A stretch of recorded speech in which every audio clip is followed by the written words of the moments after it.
วัสดีค่ะวันนี้เราก็จะมาแต่งหน้าเองนะคะเราดูกันว่าถ้าเราแต่งหน้าเองว่าจะเป็นยังไงสวยหรือเปล่านะอาจจะเสียงดังหน่อยนะเพราะว่าพ่อเราทำอะไรสักอย่างนอกบ้านนะคะเนี่ยเราไม่สามารถเข้าไปข้างในนะเดี๋ยวตกน้ำนะคะขอเข้าไปล้างหน้าก่อน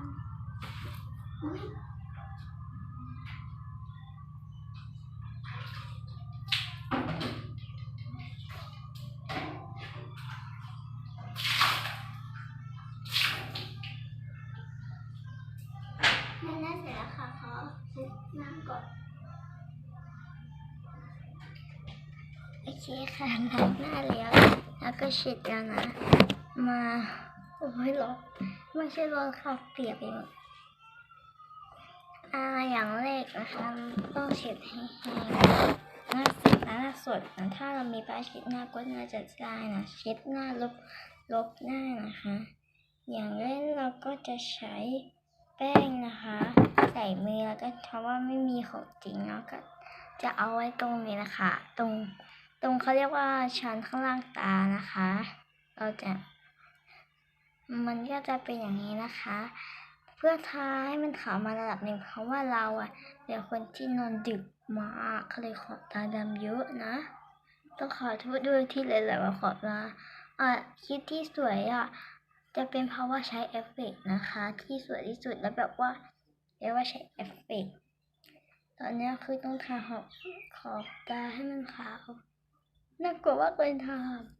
อันนี้เป็นจุด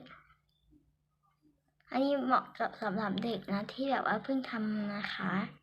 นี่ก็ลงคลิปให้ดูเฉยๆแต่ไปเราทาขอบตาแล้วใช่ไหมดำอยู่เลยไม่เป็นไรค่ะแต่มันขาวมาแบบนี้ต่อไปเราก็ต้องจุดนะคะ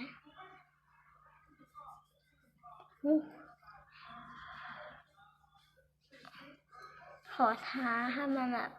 ขาวหน่อยก่อนนะคะโอ้เสียงดังมากโอ้ยขาวมากก็ทุกคนขอโทษเนี่ยขาวมันก็จะขาวนะคะ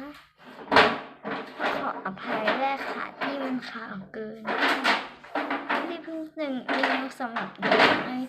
แต่ถ้าเด็กทำตามก็อย่าไปขอขนาดนั้นนะเพราะว่าพี่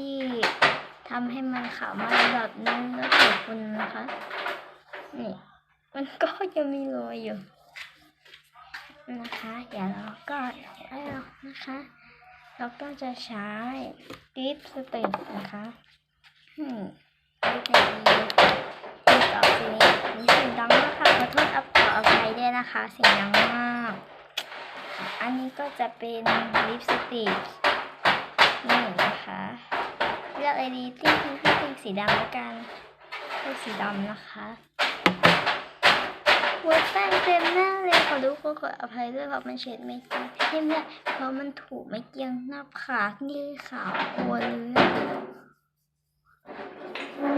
ได้เนาะโอ้ขาวจริงทุกคนตัดหน้าผากไปตัดหน้าผากไปโอเคได้อยู่เลยแล้วก็จะใช้ลิปนะคะเห็นไหมเนี่ยภู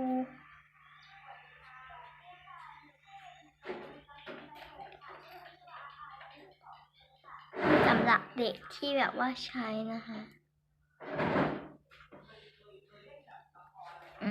ใช้แบบสีอ่อนสำหรับเด็กแบบว่า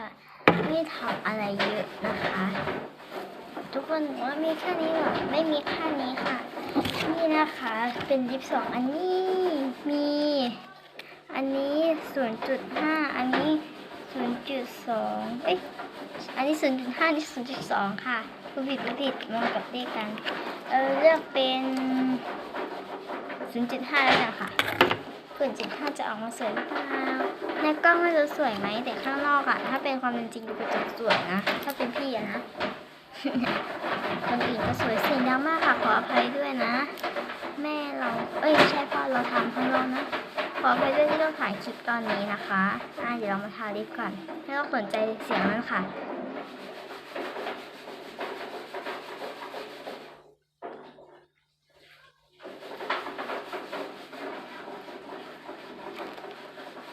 แล้วก็เมมนะคะ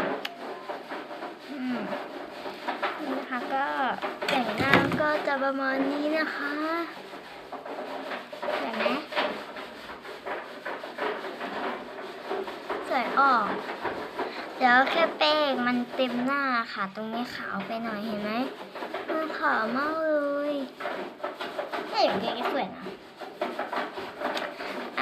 คลิปนี้คือการแต่งหน้าของพี่นะคะสำหรับคลิปนี้ขอตัวลาไปก่อนนะคะบ๊ายบา